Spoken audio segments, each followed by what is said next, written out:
King Leopold II of Belgium's reign over the Congo Free State is one of history's darkest chapters, exemplifying the brutality of European imperialism in Africa. Born in 1835, Leopold became king in 1865, harboring ambitions to elevate Belgium's status through colonial acquisition.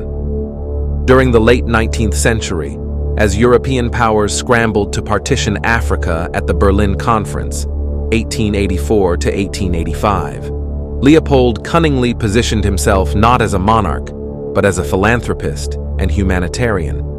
He presented his claims to the Congo as a civilizing mission under the guise of the International African Association, a front organization ostensibly created to combat the slave trade and promote Christianity. In reality, Leopold had a far darker agenda.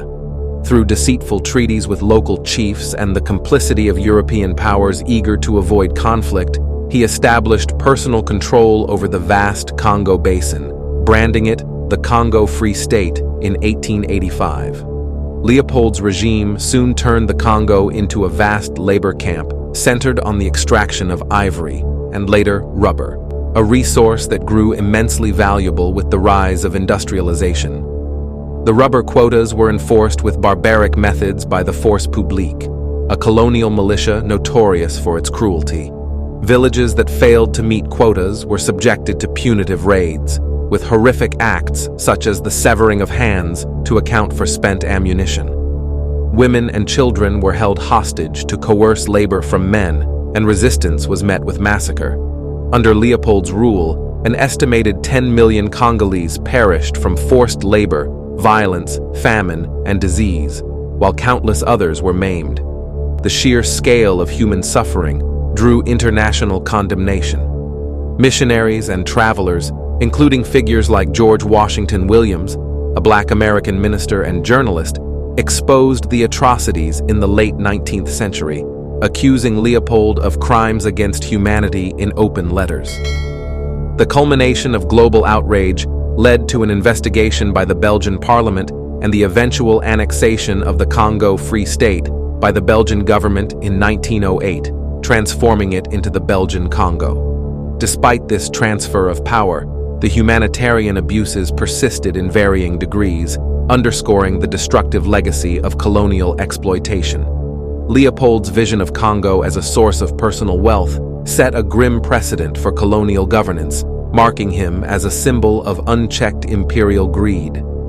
His carefully curated correspondence with missionaries often sought to whitewash his image, portraying himself as a benefactor, bringing enlightenment and progress to the savages. Yet his ruthless exploitation left an indelible scar on the Congo, shaping the region's political and social upheavals for decades to come. The atrocities of King Leopold II's regime in the Congo Free State were cloaked in a facade of humanitarianism, with Leopold going to great lengths to maintain his image as a benevolent monarch. In letters written to Belgian missionaries stationed in the Congo, Leopold crafted a calculated narrative. He urged missionaries to emphasize religious indoctrination over education, believing that teaching Congolese people to read or critically think might empower them to resist colonial rule. In one of his infamous instructions, Leopold wrote that missionaries should instill in the Congolese a sense of gratitude and obedience, ensuring they were loyal laborers and submissive subjects. He warned against teaching subjects like history, claiming it would do more harm than good, as it could expose them to ideas of liberty and self-determination.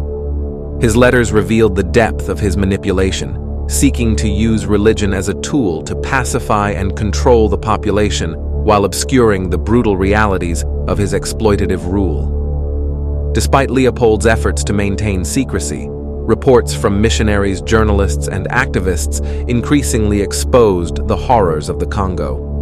The tireless work of individuals such as E.D. Morel, who uncovered the economic exploitation of the region, and Roger Casement, whose 1904 report documented systemic atrocities, brought international scrutiny to Leopold's regime. These revelations forced a reckoning within Belgium and among other European powers, who had largely turned a blind eye to the abuses in exchange for economic benefits.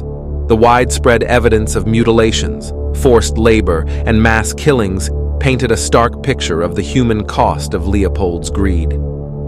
By the time the Belgian government annexed the Congo Free State in 1908, the damage was immeasurable. The death toll under Leopold's direct rule is estimated at 10 million, a staggering figure representing nearly half of the Congo's population at the time.